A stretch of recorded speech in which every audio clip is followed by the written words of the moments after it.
تو کہتے ہیں باقیوں کی دستار کسی عالم نے کی، کسی صوفی نے کی، لیکن یہ بھینسوں کو چارہ ڈالنے والا جب آیا تو محدث اعظم نے فرمایا پگڑی کے بال کو کوئی ہاتھ نہ لگائے، یہ ساری دستار میں نے کرنی ہے۔ اور فرماتے ہیں حضرت بال بھی دیتے جاتے تھے اور آنسو بھی بہاتے جاتے تھے، ماتھا بھی چومتے تھے، اور فرماتے تھے دستار کے بعد چلا تو نہیں جائے گا یار، مجھے تو عبادت بھی نہیں رہ گئی، مجھے تو چابیوں کو بھی نہیں پتا کون سی کہاں رہتی ہے، جائے گا تو نہیں تو رو پڑا، کہنے لگا سوڑیا جائے تو وہ جس کے پلے کچھ ہے ہو، آتا جاتا تو ہے کچھ نہیں، مجھے کس نے رکھنا ہے، میں نے کہاں جانا ہے، ادھر کہاں تو ادھر ہی رہوں گا۔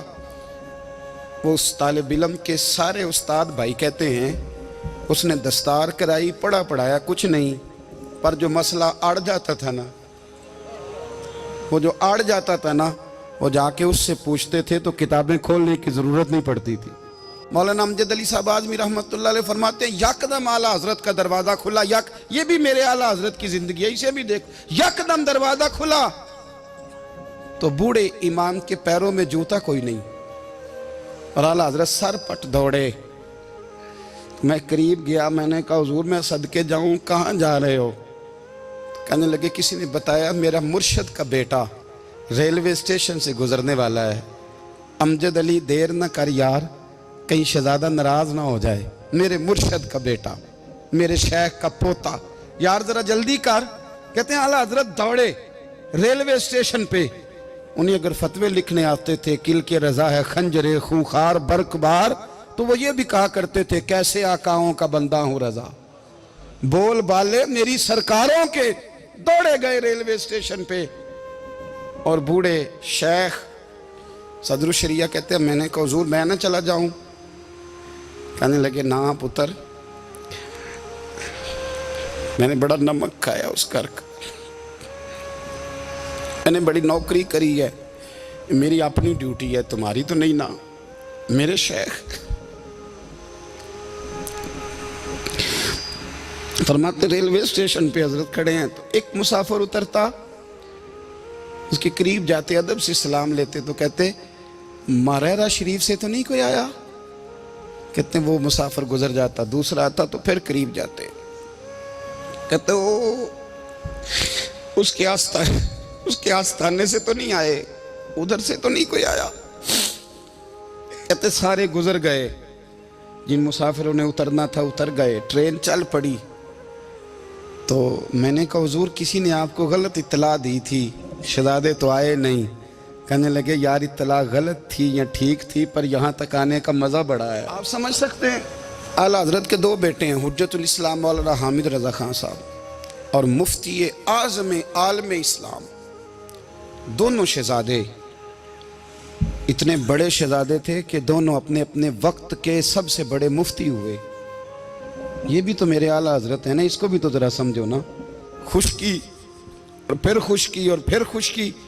ایک دن پیر صاحب نے کہا، نوری میاں صاحب، کہ احمد رضا یار وہ بھینسیں رکھی ہوئی ہیں تو ان کو نا گیدڑ آ کے تنگ کرتے ہیں، تو دو کتے مل جائیں نا کبھی تو چلو رات کو پہرے داری کریں گے، دو کتے مل جائیں۔ میں اکثر سوچتا ہوں کہ اعلیٰ حضرت تو عالم تھے، ان کا کتوں سے کیا لینا دینا؟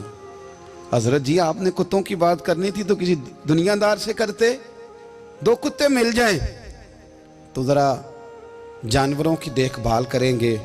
فرمایا حضور سویرے ہی آ جائیں گے۔ بھئی آپ کا تو یہ شوگر لی نہیں تو آپ کہاں سے لائیں گے؟ دن چڑھا تو دونوں بیٹوں کے گلے میں رسیاں ڈالی۔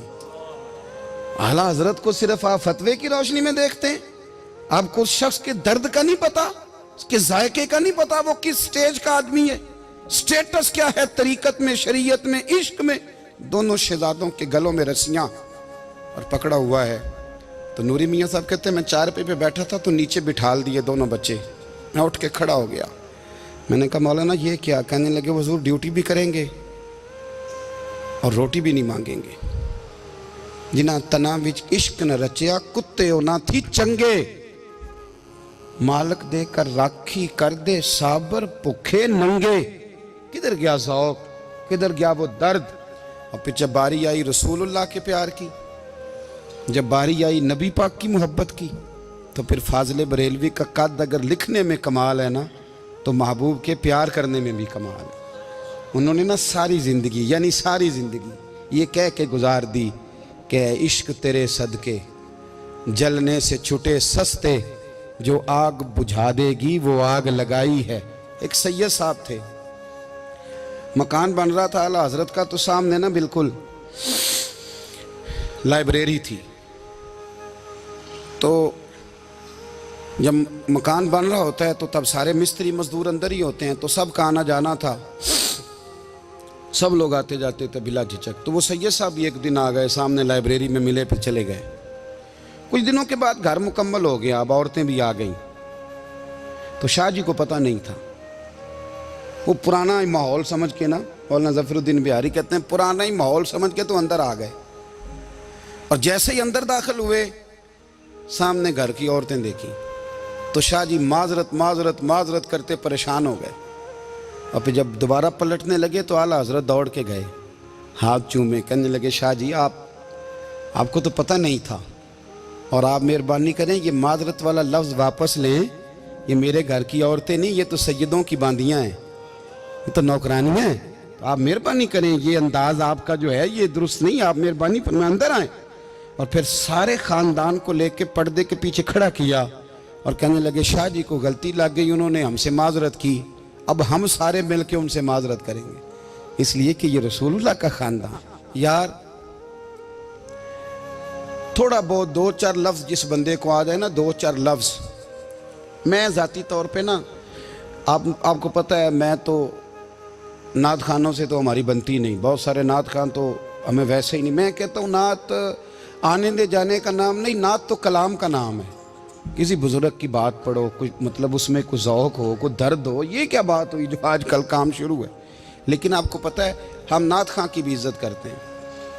میں جس نعت خان سے نعت سنتا ہوں میں دل کی قلب کی گہرائی سے اس کا حیا کرتا ہوں، میں اکرام کرتا ہوں، اللہ جانتا ہے، میں اعزاز دیتا ہوں، اس لیے کہ میں سمجھتا ہوں یہ جب بولتا ہے نا تو مجھے مدینے والے کی یاد آتی ہے، یہ نبی کریم کی یاد دلاتا ہے، تو اس کا اعزاز ہے۔ اعلیٰ حضرت فاضل بریلوی رحمۃ اللہ تعالیٰ علیہ نے نبی کریم سے محبت کی، اور حضور سید عالم صلی اللہ علیہ وسلم سے تعلق رکھنے والی ہر شے سے محبت کی۔ انہوں نے اپنے ذوق کو کبھی پھیکا نہیں پڑنے دیا، ساری زندگی رسول اللہ صلی اللہ علیہ وسلم کا پیار۔ تھوڑے دو چار لفظ میری طرح کسی شخص کو آ جائیں تو وہ ادب اداب کے دائروں سے نکل جاتا ہے، وہ ہر چیز کو کلو کال کے ذائقے میں رکھتا ہے۔ اس لیے ملا رومی فرمایا کرتے تھے سیٹھ آدمی ہونا جیب میں پیسے ہوں تو اس کا پیر کوئی نہیں ہوتا۔ اگر کوئی عہدہ مل جائے، بندہ کسی درجے پہ پہنچ جائے تو اس بندے کا بھی مرشد ہے، اور اگر چار لفظ پڑھ جائے تو اکثر میری طرح کے بندے خلیفے ہوتے ہیں، مرید نہیں ہوتے۔ ناراض تو نہیں ہو گئے آپ لوگ؟ میری طرح کے لوگ نا خلیفے ہوتے ہیں، بتاتے ہیں 14 جگہ کا خلیفہ ہوں تو سوال یہ ہے کہ غلام کس کا ہے؟ میری خلافتیں او خدا کے بندے، غلامی اصل چیز ہے۔ اعلیٰ حضرت فاضل بریلوی رحمۃ اللہ تعالیٰ علیہ نا لوگوں سے پوچھتے، جب کوئی مدینے سے آتا، مکے سے آتا، حج کر کے آتا تو پوچھتے مدینے گئے تھے؟ صدر الشریعہ رحمۃ اللہ علیہ فرماتے ہیں کسی نے کان میں آ کے کہا حضور وہ موچی حج کر کے آیا، پکی بات ہے حضور؟ ہاں۔ فرمایا چلو چلیں۔ حضرت جی وہ لکھنا نہیں؟ فرمایا آ کے دیکھتے ہیں۔ حضرت مہمان اوے آ کے دیکھتے ہیں، کہتے دوڑنے لگے، وہ جوتے گانٹ رہا تھا، جا کے پوچھا حج کر کے آئے ہو؟ کہا ہاں۔ مدینہ شریف گئے تھے؟ وہ جس بندے کے پاس لوگ تاریخیں لینے جائیں تو ٹائم نہ ملے، بھائی آج مدینے گئے تھے؟ کہنے لگا جی بڑا کرم کیا سرکار نے، میں تو 1.5 مہینہ رہ کے آیا ہوں۔ کہتے ہیں جبہ کہیں، پگڑی کہیں، قلم کہیں، شاگرد کہیں، مرید کہیں، اور اندر نہیں، حجرے کے اندر چھپ کے کسی کی تعظیم نہیں، چوک میں موچی جوتے گانٹنے والا دنیا دیکھ رہی ہے، اعلیٰ حضرت جھکے اور موچی کے پیر چومنے شروع کر دیے۔ لوگ پکڑ دیں حضور یہ کیا؟ وہ بھی پیر، کہنے لگے پیچھے ہٹ جاؤ، یہ وہ قدم ہے جو میرے مصطفیٰ کریم کے در دولت سے ہو کے آئے، حرم کی زمین اور قدم رکھ کے چلنا، ارے سر کا موقع ہے ہو جانے والے، یہ ذائقہ، یہ درد۔ تو اعلیٰ حضرت نے نا ذوق والی زندگی گزاری، ادب والی زندگی گزاری، پریم والا وقت گزارا، عشق والا وقت گزارا۔ حضرت بلال حبشی کبھی سپاہ سالار بنے تھے کسی جنگ میں، کسی صوبے کے گورنر بنے ہوں؟ بولو تو صحیح یار۔ ان کا تعارف کیا تھا؟ نبی کریم کے غلام۔